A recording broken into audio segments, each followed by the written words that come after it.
Hey guys, it's Born Free here. I did 6 player interviews at the King of New York tournament. I'm editing them as fast as possible in order to get them out. If they are long, I will leave timestamps in the description below so you can go to the questions that are pertinent to you. Otherwise, if they're about 10 minutes, I think it's fine. Hopefully they're enjoyable. And here they are.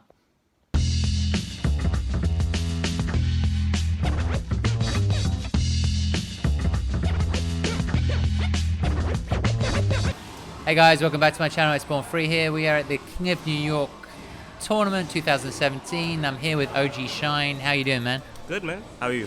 I'm all right. Yeah, I'm not too bad. So let's jump into it. So you have been switching a little bit back and forth between Karin and Ibuki. I think you're using Karin today, but you used Ibuki at the last, next level. Can you just expand on that a little bit? Are you trying to play both? Do you have a main? Is one a secondary? Okay. So I had a plan in season 1. I assumed that Karin was going to be done. I thought she was going to be finished. So I was working on Ibuki and Juri at the time. I was playing him mainly Ibuki towards the end of it. But then Ibuki got buffed. Juri got some buffs. Karin got buff and nerfed. So she's still better than both of them. That was like the anomaly. So I wasn't prepared for that. So I was already having so much fun with Ibuki, right? So I ended up sticking with Ibuki to see if I can make it work.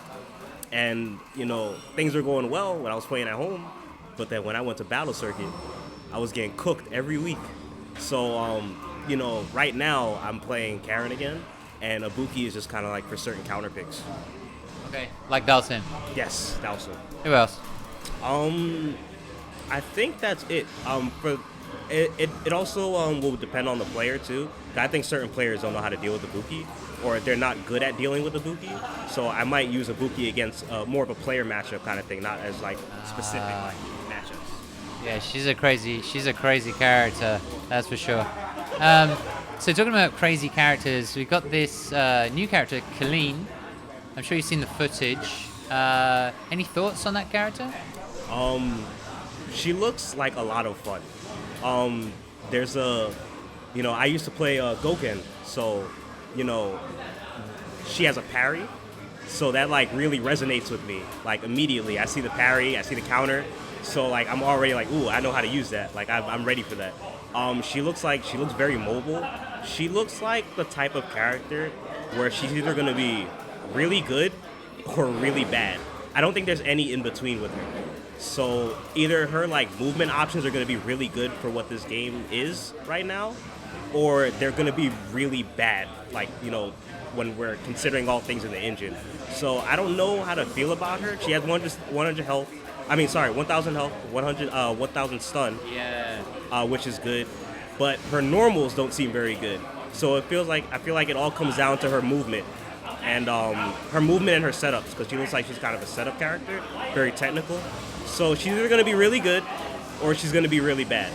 And does that sound like, being a setup character, obviously the health and the damage is good. Does it sound like the kind of character that if she seems good, would be viable, would be your type of character? Oh, she looks interesting enough. She already looks like my type of character, so I'm excited to give her a try.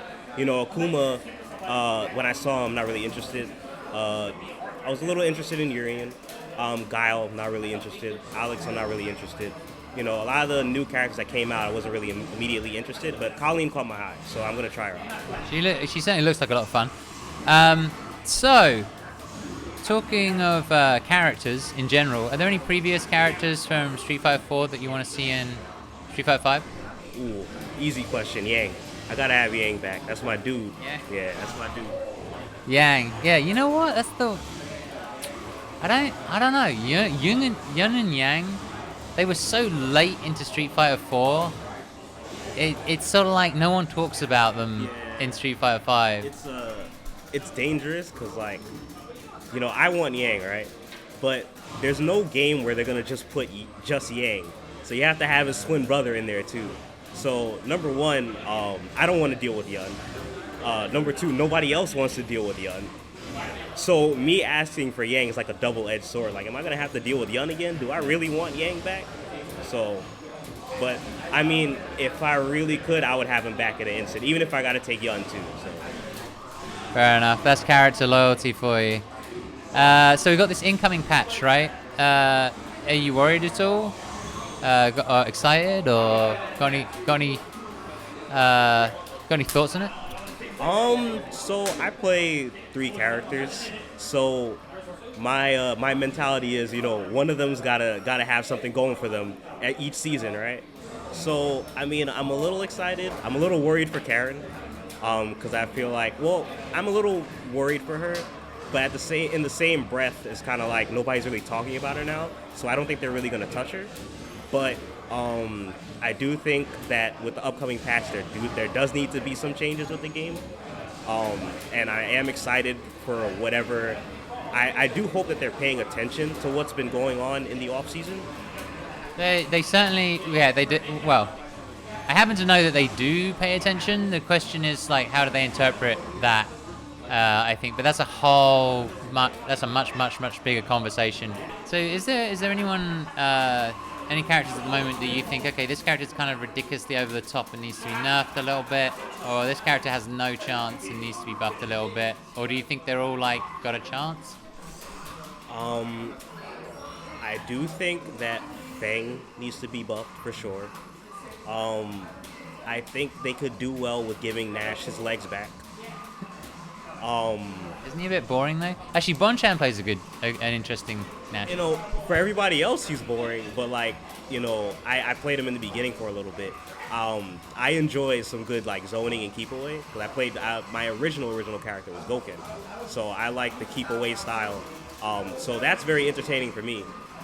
So I think he needs to be like, I think it would do well if he was buffed a little bit. I think he got hit a little bit too hard, but then like Guile got buffed. So it's very weird to me how they did that. But yeah, Guile's one of the characters that I feel should go back to having a 3-bar V trigger. Okay. I think Urien needs to be looked at. I think Laura needs needs very fine adjustments. But I don't think it's too bad. I feel like if they go overboard, she's gonna go back to where she was, which isn't really a bad place, but I feel like she should have been a little bit better than that. I think Balrog needs some adjustments, a little bit, not too much. Again, same issue with Laura, because I don't think those two are like absurdly top tier, because they still have bad matchups. So I want them to get adjusted a little bit, but not too much, So I want Jury to get buffed a little bit too, because they made, like, when they gave me the change list, when they gave everybody the change list, I looked at her changes, I was like, oh, this is good, it was great. And then when I played her, it was like, it felt like the changes didn't matter. Like, they gave me more invincibility on my DP, but it still loses. They gave it a better hitbox, their medium DP a better hitbox, but it still gets beat out. So there's a lot of stuff like that where it's like, all these changes, when I saw them, it was like, all right, this is supposed to work out. It's going to be a great character. Then when I got my hands on it, it was like, a lot of this is the same. This sucks. What do they do? Yeah. So, yeah, but that's the nature of, Theory fire. That's the nature of Theory fire. Yeah. It just happens out that way. Is there any system-wide mechanics that you would change if you were the person making the changes to the game? Are there any system-wide mechanics? Because people talk about like jab anti-airs or invincible DPs. I don't know. Obviously, there's V triggers, things like that. I would for one, I would change back the DPs to how they were in their Season 1 state. Number 2, I would change the gray health back to its Season 1 state, except with a few exceptions on like Zangief. When he does armor, I don't think he should get that back right away, because that would be ridiculous. Because he's already a monster now, but nobody really talks about Zangief, but I think he's a monster. Apart from Itazan Zangief, I just keep seeing clip after clip after clip of like godlike reads. Some people are calling them reactions. They just can't. My brain breaks when I think of them as reactions. if I ever have to play Itazan in a tournament, I'm not playing. I'm not playing. I'll show up. I'll show up to the station, shake his hand, and walk away. You got it. I'm not playing him. I don't know how to deal with people like that. Yeah. Itazan just makes some crazy reads. He gets in your head, and then he turns that one read into death. He just has bizarre knowledge as well. I saw a clip today of him versus. Did you see the clip today of the Takedo critical art? I think I missed it. Okay, I'll have to show you that. It's weird. I did see one where he headbutts Urian's meter. He headbutts Urian's Aegis for meter. You know, the mirror is like right in front of him. He's just headbutting it, and he's getting free meter. It's crazy. It's amazing. It's amazing. He's one hell of a player, though. That's just incredible. Yeah, no, he's fantastic. Talking of, well, let's talk about characters and then players. But talking of characters, are there any characters? Admittedly, you play Karin and you play Ibuki and some Jury. But are there any characters in the game that offer you a real challenge? Like, who's the hardest you find to play against? Oh, like, playing against somebody. Not player. We'll get on to that. But characters. So let's say you're maining Karin. Who would you find hardest with Karin? Matchup-wise, well, for me, personal bad matchups have always been Zangief. I can't stand Zangief. Okay. I can't get in the head of a Zangief player because their mentality is, all right, it doesn't matter if I jump 5 times in a row. All I need to do is get in once. So it's either I have to guess whether they're going to jump 5 times or 6 times. Yeah, or I will take damage in order to get this positioning or something. That's always been a hard mentality for me to deal with. Yeah. So, yeah, so Zangief is a personal bad matchup of mine. Guile and like Dhalsim too. Dhalsim's a weird one because I don't think Dhalsim is that great. But for me, it's like a personal bad matchup, like, because, in Street Fighter 4, I had dive kicks, so it didn't matter to me. That matchup, Yang versus Dhalsim was 7-3. I never had to learn the matchup. I just had to know how to dive kick. Yeah, so, but those are probably the top 3 characters where I just have like a mental block against sometimes. All right, so talking of, so let's talk about players, and certainly we've got a bunch of players here. Who do you find tough to play against? Who are your demons, or who's your demon? So that's an interesting question, right? Because where we are right now in the tournament, it's different from what my answer would have been had we had this discussion earlier. It's interesting because if you'd asked me before, I would have said Dominion free. Dominion is my demon up and down. I haven't, up until today actually, I haven't beaten his Guile in tournament. But today I actually won that set. So, but normally I have the hardest time here against Dominion, against Punk for sure, and probably against Smug. Those three.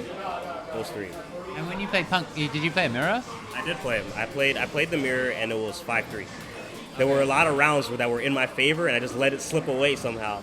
And Dominion, do you prefer these longer sets? I do because it gives me a lot of time to download, or it gives me a lot of chances to get momentum, because I work very well with momentum. Once I get momentum I just carry it the whole way through. Fair enough. That makes sense. So let me ask you: do you play any other fighting games? Are you planning to? Well, right now I do play Guilty Gear.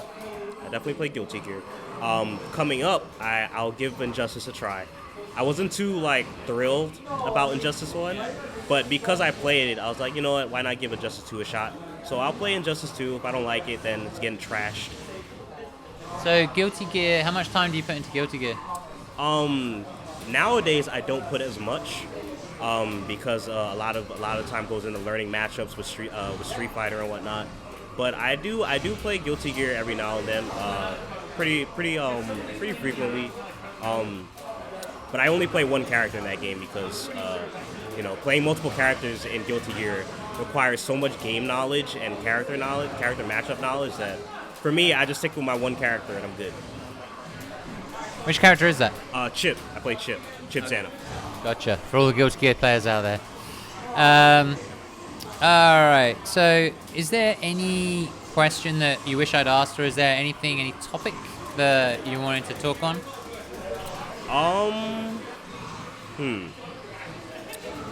Probably the game. Well, how I feel about the game itself. Go for it. Freedom of speech. We've got freedom of speech at the moment, at least. I have such mixed feelings about the game. I think the gameplay itself is fun. I think Season 2 is a little worse than Season 1, but overall, the game hasn't changed so much where I dislike it.